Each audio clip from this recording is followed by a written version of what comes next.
Hello भाइयों, मैं श्याम अरोड़ा। आज की वीडियो में बात करने वाले हमारी क्रेटा को 1 साल हो चुका है एंड कुछ 9,500 किलोमीटर हमने उसे ड्राइव कर दिया उस 1 साल के अंदर अंदर। अब 1 साल बाद मैं आपको क्लियरली बता सकता हूँ कि उस कार के ऊपर आपको जाना चाहिए या नहीं जाना चाहिए। तो फर्स्ट ऑफ ऑल बात करते हैं हमारी नीड्स क्या थी कार लेते हुए। हमारा बजट था 10 to 11 लाख रुपीज़ का एंड मैक्सिमम लोगों का इतना ही है आजकल बजट, इस एरिया में ही रह रहा है बजट। और उसमें हमें चाहिए थी एक स्पेशियस एंड डीजल कार चाहिए थी। अब डीजल कार्स का क्या है ना, अगर आपको पेट्रोल कार चाहिए तो शुरू हो जाती है 4, 4.5, 5 लाख रुपए से।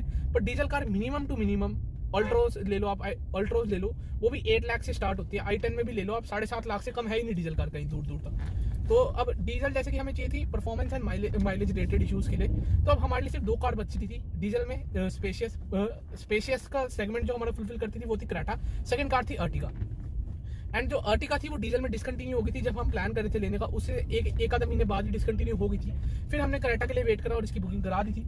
तो इस ऐसे हमारे पास ये क्रेटा आई एंड अब जो 1 साल बाद जब मैं फील करता हूँ कि अर्टिगा नहीं मिली, ये बहुत अच्छा डिसीजन था हमारे लिए, क्योंकि ये जो क्रेटा का में अंदर आपको पावरफुल इंजन मिलता है। सेकेंडली जो एक स्टेटस सिंपल है क्रेटा, मतलब इतनी अच्छी आपको हुंडई की सर्विस देखने को मिलती है। तो सारे पॉजिटिव नेगेटिव इस वीडियो के एंड तक मैं आप लोगों के साथ शेयर करने वाला हूँ। तो इस वीडियो में एंड तक बने रहना। अगर आप वीडियो पसंद आ रही है तो फटाफट लाइक कर दो, अगर कुछ भी आपको गलत लग रहा है तो डिसलाइक कर दो और कमेंट्स में बता दो इंप्रूवमेंट के लिए। तो अब रुक के बात करते हैं कि गाड़ी के बारे में क्लियरली। शुरू करने से पहले बात करना चाहूंगा, मैं ग्रिल देख रहे होंगे आप, टॉप मॉडल वाली लगी हुई है। ये सिर्फ मैंने 2000 रुपीज़ में लगाई है एंड कैसे लगाई है वो आप एक डिटेल्ड वीडियो देख सकते हैं। मैं इस ग्रिल को कहाँ से परचेज करके लाया, सिर्फ 2000 रुपीज़ में प्रॉपर टॉप मॉडल वाली ग्रिल। एंड पुरानी ग्रिल अभी भी मेरे पास है, तो आप वो वीडियो जरूर चेकआउट करें मेरे चैनल पे, मैं उसको डिस्क्रिप्शन में भी लिंक दे दूंगा। तो अब शुरू करते हैं अपनी क्रेटा का रिव्यू। तो भाई क्रेटा जिस चीज़ से जानी जाती है, जो इसकी यूएसपी है, लुक्स फीचर्स। तो अब जैसे कि बेस एंड मॉडल है, हमारे पास फीचर्स तो इतने नहीं है, मतलब बेसिक बिल्कुल कार मिलती है, पर लुक्स आपको अच्छी देखने को मिल जाती है। सिर्फ अलॉय डलवाने की कमी है, गाड़ी बहुत अच्छी लगती है। तो फ्रंट एंगल में बात करते हैं, जो इसकी हेडलैम्प्स है उनका डिजाइन तो बहुत ज़्यादा अच्छा लगता है मुझे, पर जो इनका थ्रो है ना बहुत ज़्यादा पुअर है।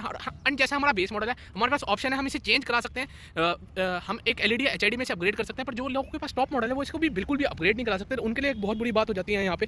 एंड साइड एंगल आप देख सकते हैं कार का, स्टार्टिंग में जब ये कार नहीं आई थी बहुत लोगों को इसका डिजाइन अच्छा नहीं लगता था, पर जैसे जैसे ये कार का डिजाइन डेवलप हो चुका है, लोगों का टेस्ट बन चुका है इस कार को रिलेटेड, एंड सेल्टॉस से ऊपर बहुत लोग इसे प्रेफर करते हैं। तो ये इस कार के लिए एक बहुत अच्छी बात है। सारा आप डिजाइन एंगल देख सकते हैं, कार का बहुत ही ज़्यादा ब्रिलियंट हमें यहाँ पे डिजाइन देखने को मिलता है। ये एक और फैक्टर हो जाता है इस कार की मेन यूएसपी में। एंड उसके बाद अब धीरे धीरे बात करते हैं कार के इंटीरियर की।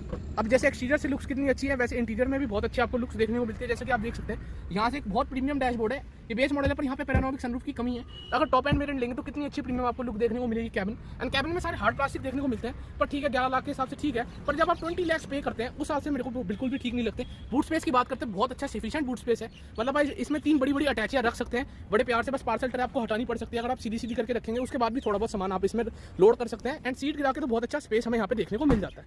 एंड अब यहाँ पे मैं बात करना चाहूँगा हुंडई की पेंट क्वालिटी की। जैसे कि आप सब देख सकते हैं यहाँ पे बस हल्का सा इंपैक्ट हुआ था एंड पूरा पेंट फट गया था। अब यहाँ पे बहुत लोग देखने होंगे क्या अजीब सा हो रखा है, ये पेंट की टचिंग कराई थी। एंड अब इसके ऊपर मैं खुद DIY पेंट करने वाला हूँ घर पे ही। तो हर चीज़ के एनालिसिस में दो एस्पेक्ट्स होते हैं, पॉजिटिव एंड नेगेटिव। इस कार के पॉजिटिव नेगेटिव की बात करेंगे। सबसे पहले रियर से ही कुछ पॉजिटिव नेगेटिव स्टार्ट कर देते हैं। वो है इसमें आपको सिटिंग स्पेस एम्पल मिलती है, आराम से 3 अडल्ट बैठ सकते हैं। पर जो आपको इसमें ब्लोअर मिलता है इतना इफेक्टिव नहीं मिलता। जैसे कि अगर मैं सेंटर में कंसोल में यहाँ पे सेंटर में मैं बैठता हूँ, तो ये जो हवा है वो ओनर के, मतलब जो यहाँ पे बैठा होता है उसके फेस पे इफेक्टिवली नहीं पहुंचा पाता। जब 3 पैसेंजर बैठते हैं तो यहाँ पे ये इशू क्रिएट हो जाता है। ब्लोअर्स मेरे हिसाब से यहाँ पे डोर्स पे आने चाहिए थे, जो थोड़ी अच्छी कूलिंग कर पाते हैं, पर इस 5 सीटर कार पे मैक्सिमम ऐसे ही आते हैं। पर अगर यहाँ वाले ब्लोअर होते हैं वो बहुत ज़्यादा एप्रिशिएटेड होते हैं, दोनों जगह हमें देखने को मिल जाते हैं। सेकंड कमी, अब यहाँ पे बेस मॉडल तो एडजस्टेबल हेडरेस्ट तो आपको नहीं मिलेगा, रियर में फ्रंट में मिल गया वही अच्छी बात है, पर टॉप एंड वेरिएंट में भी आपको ये चीज़ मिसिंग होती है, वो है थर्ड हेडरेस्ट। अब थर्ड पैसेंजर के लिए हेडरेस्ट एक सेफ्टी पॉइंट ऑफ व्यू के लिए भी इंपॉर्टेंट है। जैसे कि अगर इंपैक्ट होता है तो अगर हेडरेस्ट का बेसिकली आपके सेफ्टी के लिए कंसर्न होते हैं कि अगर आपकी नेक को टूटने से बचा लेते हैं इंपैक्ट के टाइम, तो एक थर्ड हेडरेस्ट मिसिंग होना एक गलत चीज़ है, यहाँ पे होनी चाहिए। जब एक कार एक परफेक्ट 5 सीटर मानी जाती है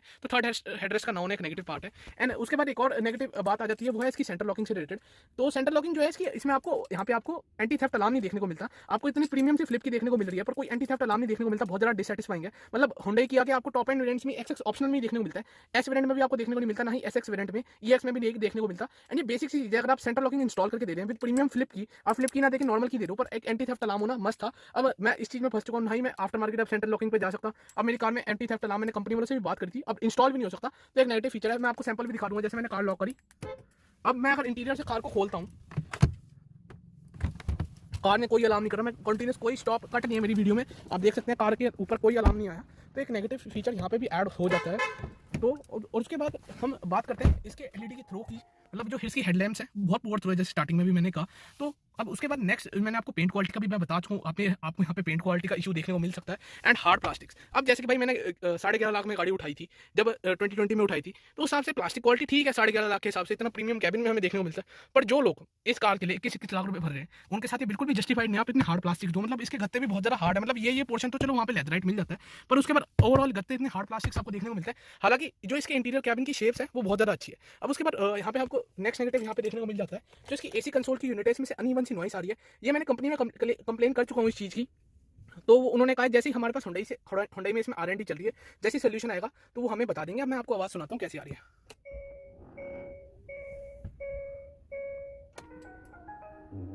अभी आवाज़ किस चीज़ की आप लोगों को मैं क्लियर कर देता हूँ। जो आपके मोड्स होते हैं ना, ये फ्लैप्स के ऐसे कंट्रोल होते हैं, जो फ्लैप्स की आवाज़ है। उन्होंने WD-40 की ग्रीसिंग भी करी थी सर्विस वाली वीडियो में, आपने देखा होगा। अगर नहीं देखी तो सर्विस वाली वीडियो भी आप चेकआउट कर सकते हैं, उसका भी लिंक डिस्क्रिप्शन पे होगा। तो मैं आपको ये चीज़ प्रूव भी कर देता हूँ कि फ्लैप्स की आवाज़ है। जब हम यहाँ पे मोड चेंज करते हैं आवाज़ तब भी आएगी। तो जब हमने एसी के यहाँ पे मोड चेंज करी, आवाज़ तब भी हमें देखने को मिली। तो इससे क्लियरली ये हो जाता है कि फ्लैप्स की आवाज़ है। तो थोड़ी सी इरिटेटिंग हो जाती है जब आप किसी फ्रेंड को कार में बिठाते हैं या फिर कोई घर वाले बैठते हैं, तो जब ये आवाज़ आती है तो बहुत ज़्यादा इरिटेटिंग फैक्टर हो जाता है इतनी बड़ी कार के रिलेटेड। एंड सेकंड यहाँ पे एक और चीज़ नेगेटिव जो मेरे को पर्सनल ऑब्जर्वेशन है, आप लोगों की भी है, गेयरिंग एंड क्लच सिस्टम से रिलेटेड है। हालांकि क्लच बहुत टाइट है, जैसे मैंने स्टार्टिंग भी कहा, और अपने आप स्पीड गैदर कर लेता है। पर जब हम इसमें कभी कभी गेयर बहुत ज़्यादा इसमें अड़ते हैं, जैसे रिवर्स गेयर कभी कभी आधा लगता है उसको, मतलब बहुत झंझट के बाद रिवर्स गेयर लगता है। सेकंड, जो आप इसका अगर क्लच छोड़ेंगे ना, जैसे अगर नॉर्मल कार्स में हम छोड़ते रहे, मारुति की डीजल कार्स में, दूसरी कार्स में अगर आप छोड़ेंगे, अगर उस हिसाब से इसका क्लच छोड़ेंगे तो कार हमेशा झटका लेती है। जैसे कि जो पुरानी क्रेटा चलाते होंगे, अगर वो भी अपनी क्रेटा की हैबिट के हिसाब से भी क्लच छोड़ेंगे तब भी ये कार झटका मार जाती है।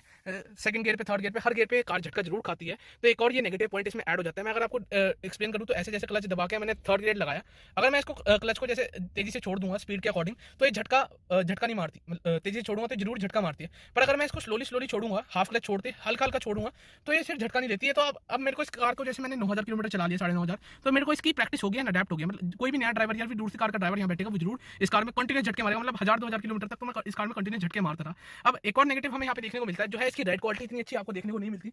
मतलब कहीं कहीं से थोड़ी रैटल नॉइस आ रही है। हुंडई भी उसे वेरीफाई नहीं कर पा रही कि पार्सल ट्रेक है, एक्सेट्रा XYZ रीजन दिए, पर छोटी मोटी रैटल नॉइस है। अब और यहाँ पे भी जैसे देख सकते हैं इस पैनल में, अब मेरे पास बेस मॉडल है, मैं इसके लिए कंप्लेन नहीं करता क्योंकि मैंने पेमेंट उन्हें 11.5 लाख करी। हालांकि 11.5 लाख भी बहुत बड़ी अमाउंट होती है, पर जिस हिसाब से इंजन दे रहे हैं, कार की लुक से कार बड़ी है, तो मैं कंप्लेन नहीं करता। पर जिन लोगों ने ज़्यादा पैसे स्पेंड करें तो हुंडई को जरूर इस कार पर R&D जरूर करनी चाहिए। एंड उसके बाद नेक्स्ट नेगेटिव की बात करते हैं, वो यहाँ पे हमें देखने को मिलती है, वो है इस कार की बिल्ड क्वालिटी से रिलेटेड। अब बिल्ड क्वालिटी का पता नहीं है ऐसा, क्योंकि ग्लोबल एनकैप में टेस्ट नहीं हुआ, ये नेगेटिव है। पर हमने इस कार के वेरियस एक्सीडेंट देखे हैं, तो इस कार के पिलर इंटैक्ट थे, मतलब डिसेंट बिल्ड क्वालिटी के साथ आती है। पर हम एज अ कंज्यूमर कोई अगर 21 लाख की कार बाय कर रहे हैं, उसके पास ट्रांसपेरेंसी जरूर होनी चाहिए कि उसकी कार की सेफ्टी रेटिंग क्या है। तो एक नेगेटिव यहाँ पे मुझे ये बस और लगा कि सेफ्टी रेटिंग हुंडई को जरूर इस चीज़ पर ध्यान देना चाहिए, जिस भी एनकैप में हो सेफ्टी रेटिंग कार प्रोवाइड करके सेफ्टी रेटिंग कार की हमारे सामने लानी चाहिए। हालांकि डिसेंट बिल्ड क्वालिटी मुझे लगती है, जैसे वेरियस एक्सीडेंट्स में भी देखा, कार के पिलर बिल्कुल इंटैक्ट थे, इवन सनरूफ वाले वेरिएंट में भी। तो एक ये नेगेटिव हमें यहाँ पे देखने को मिलता है कि कार में ट्रांसपेरेंसी आपको नहीं देखने को मिलती है। पॉजिटिव्स की बात करते हैं तो इस कार में हमें क्या क्या पॉजिटिव फीचर देखने को मिलते हैं। तो अब ये कार 11 लाख के हिसाब से आपको बहुत अच्छे, मतलब डिसेंट फीचर्स ऑफर कर देती थी जब ये आती थी, जैसे कि कूल ग्लोब बॉक्स। उसके बाद अगर इस कार को आपको बेस टू टॉप कन्वर्जन करना है तो बहुत ज़्यादा ईजी इस कार में रहता है। लाइक इसकी एसेसरी आपको वही आफ्टर मार्केट बड़े प्यार से मिल जाती हैं, ये भी एक एडवांटेज हमें देखने को मिल जाता है। सेकंडली, जो इसकी एसेसरीज हैं, जैसे ग्रिल होगी, अलॉय होगी, वो चीपर है। मतलब जो किया सेल्टॉस के अलॉयज है, मतलब मार्केट में ब्लैक करके बेचते हैं, इस वजह से हमें महंगी देखने को मिलती है। पर अगर आप जेन्युइन सर्विस सेंटर से लेंगे तो आपको बहुत ज़्यादा चीपर लगेंगे इसकी एसेसरीज। तो ये एक और एडवांटेज हो जाता है। जैसे किया सेल्टॉस की जो फ्रंट ग्रिल आती है वो मतलब 15-16 हज़ार की कॉस्ट आउट करती है। हेडलाइट्स भी किया सेल्टॉस की बहुत महंगी है, रियर टेल लाइट्स, पर यहाँ पे आपको वो चीपर कॉस्ट आउट देखने को मिलती है व्हेन कंपेयर टू जो इसका मेन कंपटीशन है। उसके बाद नेक्स्ट एडवांटेज हमें यहाँ पे देखने को मिल जाता है कि आपको वेरियस इंजन टाइप्स आपको यहाँ पे देखने को मिलते हैं। इस कार के अंदर आपको various engine types and transmission types देखने को मिलते हैं, यानी कि 3 टाइप के इंजन आपको देखने को मिल जाते हैं, बोथ डीजल, पेट्रोल एंड आपको naturally aspirated and turbo petrol, दोनों का ऑप्शन हमें यहाँ पे देखने को मिल जाता है। तो इस कार को एक बहुत अच्छी चॉइस बना देते हैं, यानी कि जो एंथुसियास्ट है पर उनकी रनिंग कम है, तो उनके लिए आपको टर्बो पेट्रोल इंजन भी यहाँ पे देखने को मिलता है।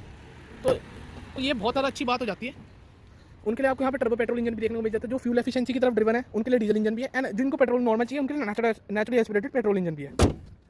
एंड बोनेट इस कार का डिसेंटली हैवी, जैसे कार डिसेंट बिल्ड क्वालिटी है। तो अब यही थे कुछ इस कार के एडवांटेजेस की वीडियो एंड नेगेटिव्स में आपको बता चुका हूँ। 1 साल का रिव्यू होप करता हूँ आप लोगों को पसंद आई। अगर पसंद आई हो तो इस वीडियो को फटाफट लाइक कर दो एंड चैनल को सब्सक्राइब कर दो फ्यूचर कमिंग अपडेट्स के बारे में। अगर आपको कुछ भी इंप्रूवमेंट के लिए आपको कमेंट्स कर सकते हैं, आप सजेशन दे सकते हैं वीडियो के नीचे। एंड जरूर वो ग्रिल वाली वीडियो जरूर देख लेना कि कैसे आप सिर्फ टॉप मॉडल वाली ग्रिल सिर्फ 2000 रुपये में अपनी कार के अंदर लगा सकते हैं। तो होप करता हूँ आप लोगों को ये वीडियो पसंद आई। सबका